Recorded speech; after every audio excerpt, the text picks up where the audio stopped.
Neste momento, Deus, através desta emissora, leva até você mais um programa de fé, com mensagens, hinos e orações a seu favor.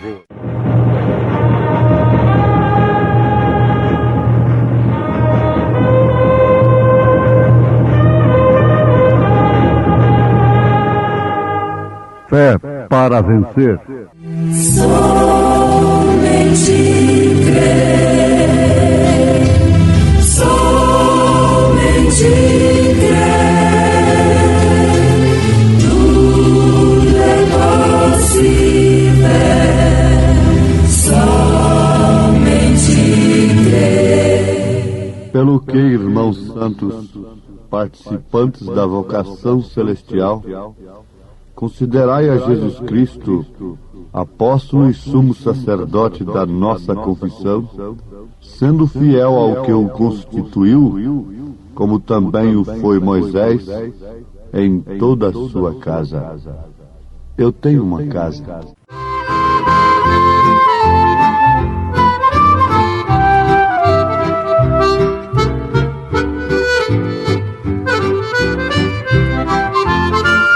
A minha casa, humilde aqui, não é igual às outras que às vezes eu vi, mas não importa, os anjos ali estão preparando um palácio pra mim.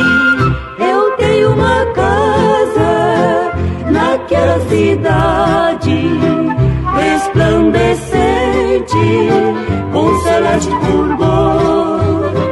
Da minha pátria eu tenho saudade de sempre estar com Jesus meu Senhor. Aqui na terra as lutas não cessam, as tentações me atacam sem fim, mas muito em breve de tudo me esqueço, gozando delícias preparadas pra mim. Eu tenho uma casa naquela cidade resplandecente, com celeste fulgor. Da minha pátria eu tenho saudade de sempre estar com Jesus meu Senhor.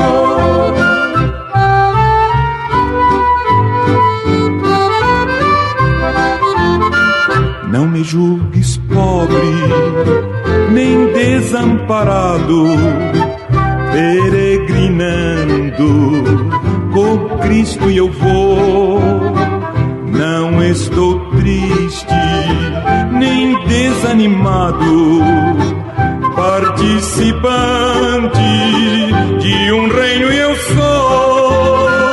Eu tenho uma casa naquela cidade resplandecente, com celeste fulgor. Da minha pátria eu tenho saudade de sempre estar com Jesus meu Senhor.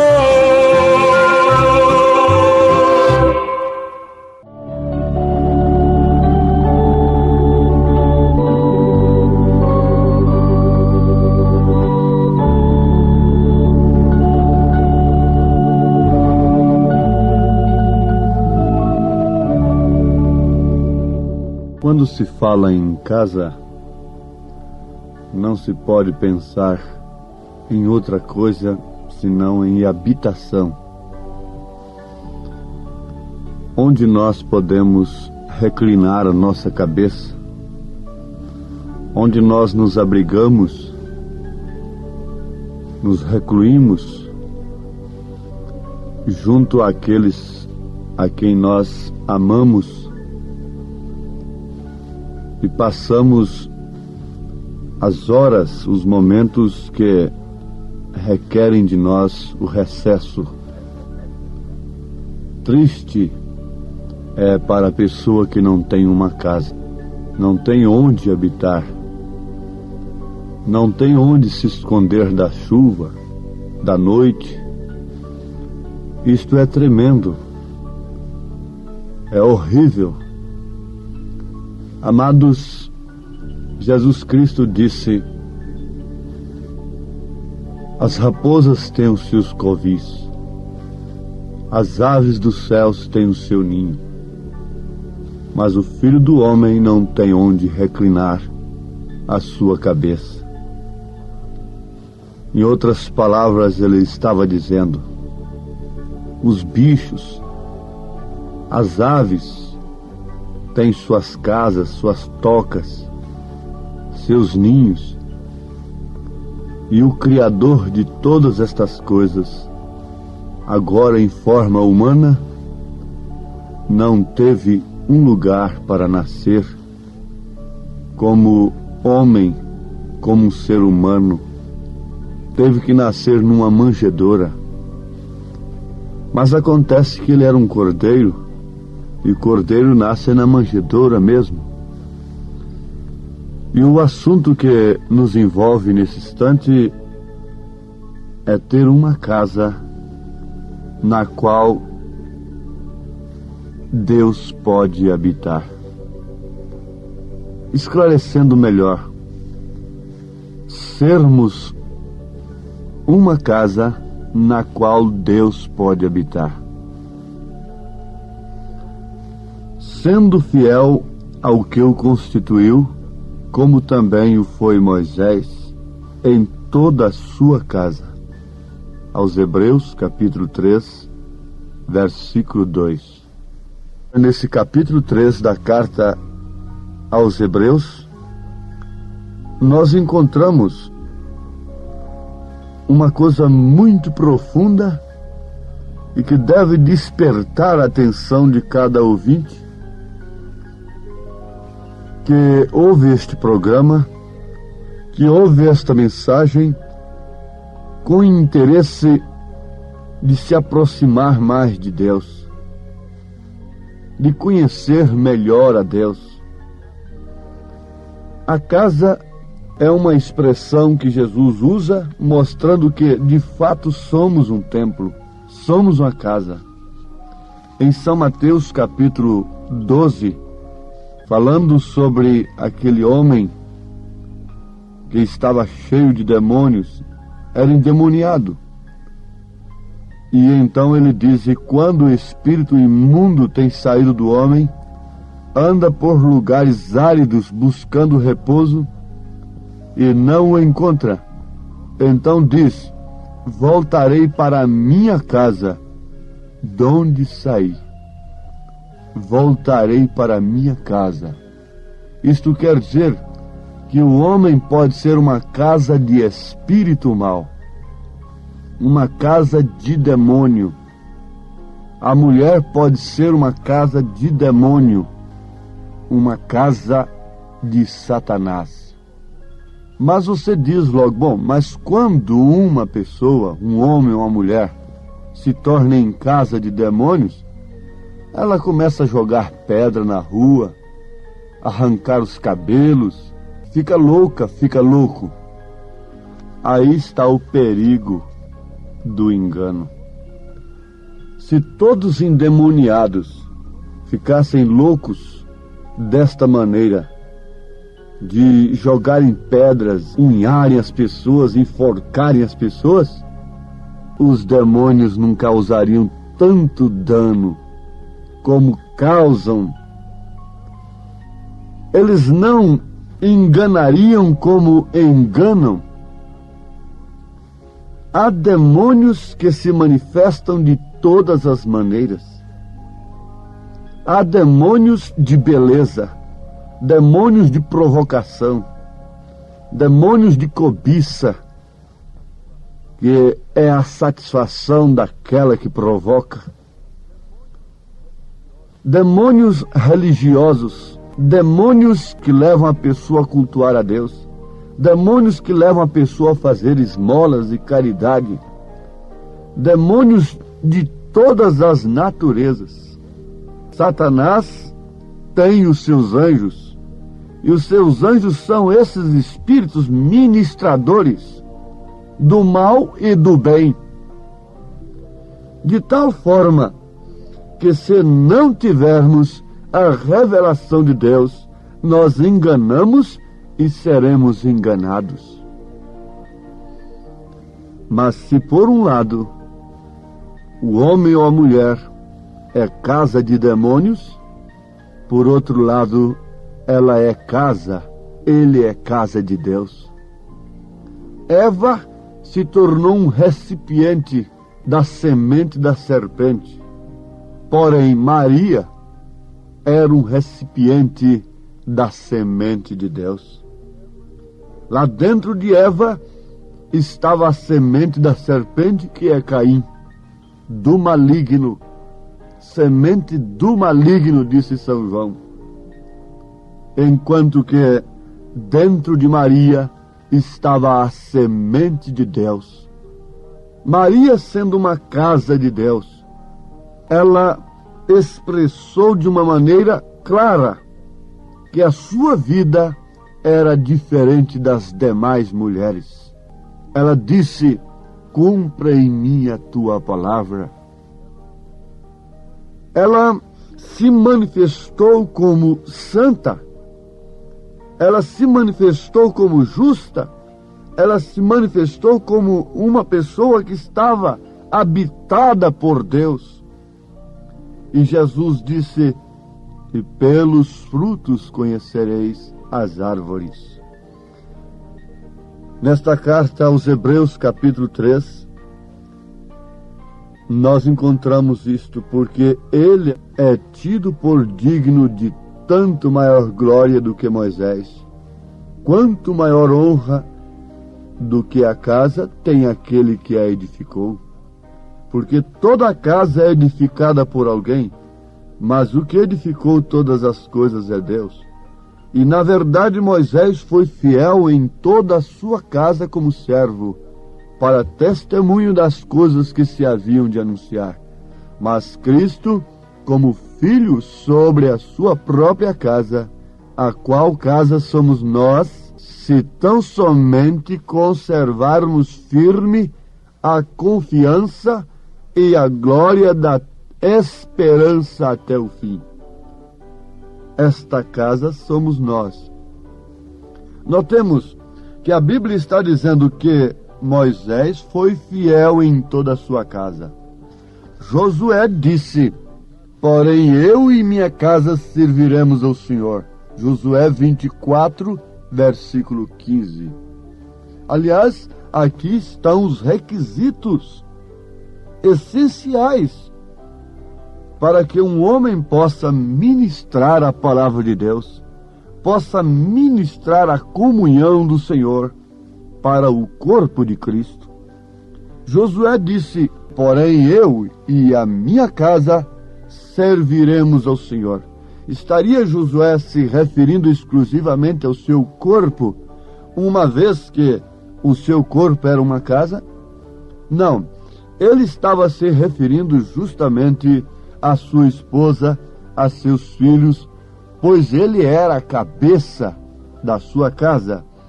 Meu amado irmão, minha amada irmã, por isso Deus exige que nós criemos os nossos filhos no caminho do Senhor.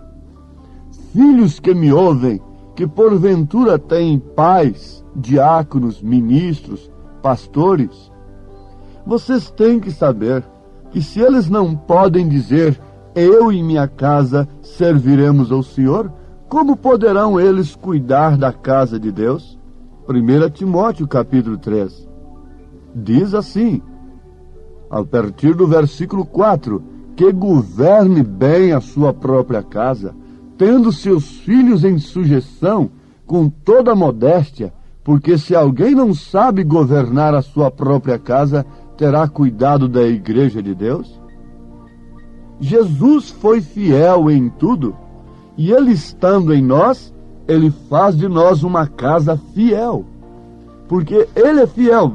Vejam, mas Cristo como filho sobre a sua própria casa, a qual somos nós, se tão somente conservarmos firme a confiança e a glória da esperança até o fim. Eu pergunto, qual a mulher que tem o temor de Deus e gostaria de ser uma pedra de tropeço no ministério de seu marido? Qual a filha, o filho, que gostaria de saber, eu estou sendo uma pedra de tropeço no ministério de meu pai? Você gostaria disto? Se alguém está me ouvindo nesse instante, responda diante de Deus. Você gostaria de ser uma pedra de tropeço? Se você não se sujeita ao seu pai, que é a cabeça do lar, e que, por sua vez, tem uma cabeça que é Cristo, como você pode pensar em entrar aos céus? A esposa que tem uma cabeça que é seu marido, fiel, sadia, que teme a Deus, ela só pode ir ao céu através de seu marido. Isso é assustador? Sim, pode assustar a quem quer que seja, mas se você vai à Escritura, você vai constatar que isto é verdade. Você não poderia dizer, depois de ter um marido revelado, santo e puro, que é sua cabeça, cujos desejos são inspirados exclusivamente pelo Espírito Santo, você não poderia dizer que entraria nos céus fora dele, fora de submissão a ele, conforme as Escrituras ensinam. Eu não sei por que o Espírito Santo tem nos tomado para este assunto, mas quem sabe Deus está falando à casa de Josué, à casa de Moisés. Irmão Branham disse que nenhum homem tem direito de ministrar sem antes de tudo sair fora ali como Moisés e ver a glória de Deus. Isto é certo, irmãos. Vejam a carta de São Paulo a Tito, quando ele diz: por esta causa te deixei em Creta, para que pusesses em boa ordem as coisas que ainda restam, e de cidade em cidade estabelecesseis presbíteros, como já te mandei. Aquele que for irrepreensível, marido de uma mulher, que tenha filhos fiéis, que não possam ser acusados de dissolução, nem são desobedientes, porque convém que o bispo seja irrepreensível como dispenseiro da casa de Deus, não soberbo, nem iracundo, nem dado ao vinho, nem espancador, nem cobiçoso de torpe ganância, mas dada hospitalidade, amigo do bem, moderado, justo, santo, temperante. Veja que Paulo não está exigindo psicologia do bispo. Paulo não exigiu nada disto, as Escrituras não exigiu nada disto. O que preenche a ficha de um ministro está aqui, 1 Timóteo capítulo 3 e Tito capítulo 1, de acordo com as Escrituras. Paulo não disse para Tito: aquele que tiver tal grau de instrução. Veja se vocês encontram isso nas Escrituras. Agora, mas Cristo como fiel sobre a sua própria casa. A sua própria casa, a qual somos nós. Agora isto aqui está sendo endereçado a você, mocinha. Meu irmãozinho adolescente. Criança que pode ter a experiência com Deus. Sim, esposa, esposo, o corpo de Cristo em geral é a sua casa também. Coletivamente falando, o corpo de Cristo é composto de membros que são irrigados pelo mesmo sangue, que recebem a mesma vida, por isso formam a unidade do Espírito, a unidade da fé. Não será arrebatado o corpo que estiver dividido, porque a noiva não se divide. Você pode dizer, mas existem tantos grupos dentro da própria mensagem do profeta, um pregando que ele vai ressuscitar, outro dizendo que o novo nome de Jesus é William Branham, outro dizendo que a noiva já foi arrebatada e está na Índia, outro está dizendo isso, outro está dizendo aquilo. Irmão Brana chorou demais ao ver estas coisas. Ele sabia que isto ia acontecer, ele profetizou estas coisas, mas ele diz que a noiva verdadeira ficaria no centro. Ele disse que a noiva verdadeira ficaria no caminho real, não admitiria tonterias, mesmo sabendo que o mundo taxa um filho de Deus verdadeiro como louco, fanático. Não podemos esperar do mundo outra coisa a não ser isto, mas na verdade os verdadeiros eleitos estão no centro, verdadeiramente equilibrados pelo Espírito Santo, porque cada um individualmente é habitado por Deus, por Jesus Cristo, pelo Espírito Santo. Mas o que acontece? Os pássaros das mesmas plumagens voam junto. Onde está o corpo a juntar-se às águias? A unidade é sem dificuldade, é sem suspeita, é sem desconfiança, é sem pretensões, é com confiança. A unidade da noiva, em meio a tudo isso que vocês ouvem, daqui, dali, que surge ali e acolá, há um caminho real, há um caminho verdadeiro. Se existem falsos é porque há o verdadeiro. Você nunca poderia dizer que há uma nota falsa se não existisse uma nota verdadeira. Se há falsa é porque está imitando o verdadeiro. O verdadeiro deve estar em algum lugar. O verdadeiro deve estar ali mesmo, bem perto, porque o falso é muito próximo do verdadeiro. Parece demais, porque caso contrário não enganaria. É Cristo em você. Você agora é casa de Deus. Você tem se despido das coisas do mundo. Você tem passado pelo novo nascimento. Então esta unidade é incontestável. Essa unidade é interrompível.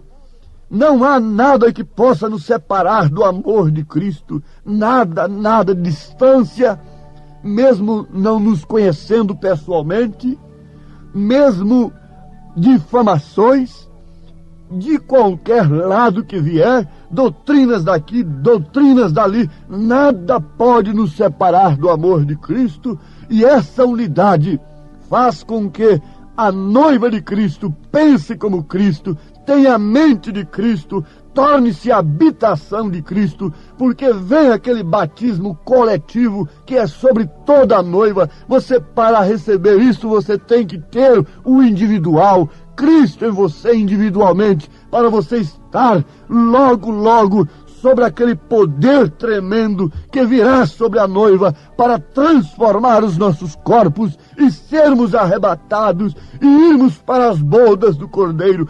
Note aqui, você é casa de Deus, mas como Moisés foi fiel em tudo, Jesus também foi fiel em tudo. O que quer dizer isso? Moisés foi fiel na sua casa, Jesus Cristo é fiel na sua casa. E Hebreus capítulo 3, versículo 6, diz que essa casa somos nós. Se Jesus está em nós, há fidelidade. Não há justo que não seja fiel. O justo é aquele que é fiel, o ímpio é aquele que é infiel. Se você é infiel, você é ímpio. Se você é fiel, você é justo. Fiel à palavra de Deus, fiel a Deus. Mas isso é somente Cristo na casa, fazendo da casa uma casa fiel, como a casa de Moisés, como a casa de Josué foi fiel a Deus. A casa de Cristo também é fiel a Deus. Ele é a cabeça, Ele dirige, Ele que pensa, Ele que ordena, Ele que inspira os desejos, Ele disciplina a toda a sua casa. Em nome de Jesus, ó Pai bendito, te suplicamos o selo glorioso do Espírito Santo para esta mensagem nesse instante, em nome de Jesus Cristo. Amém, Senhor. Amém.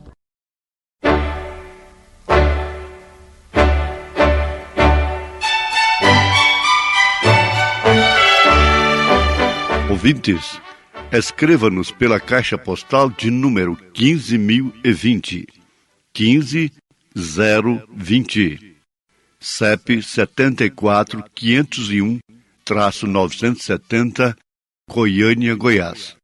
O nosso endereço na internet é www.apalavraoriginal.org.br. Volte a nos ouvir amanhã novamente neste mesmo horário, nesta emissora, se o Senhor nos permitir, com fé no Filho de Deus, a fé que vence o mundo.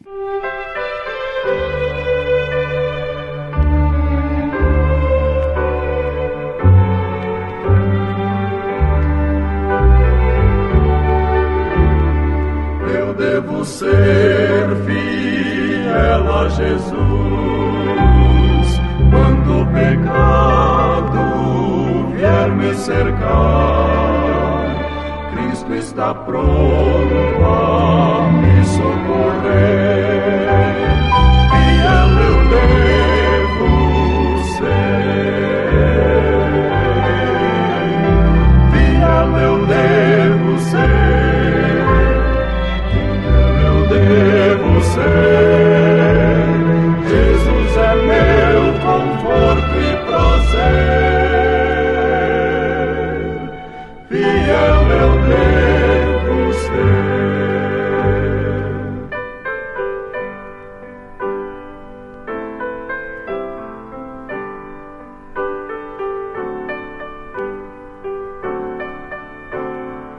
Fiel a Cristo, sim devo ser. Eu fui chamado, vou responder. Ele me guarda, porque temer. Fiel eu devo ser. Fiel eu devo ser. Fiel eu devo ser. Jesus é meu conforto e prazer. Fiel eu devo ser.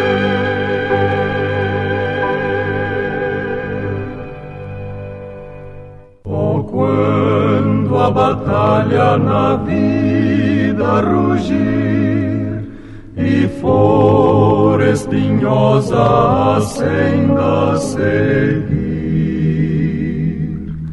e quando no céu negras nuvens surgir, fiel quero ser, fiel quero ser. Eu quero fiel sempre ser, e a Cristo sempre obedecer. Sua voz quero ouvir, o seu mando cumprir. Eu quero fiel sempre ser. Se a cruz for pesada na senda a seguir, se a vil tentação me quiser sucumbir, eu peço a Jesus forças para resistir. Fiel quero ser, fiel quero ser. Eu quero fiel sempre ser, e a Cristo sempre obedecer. Sua voz quero ouvir, o seu mando cumprir. Eu quero fiel sempre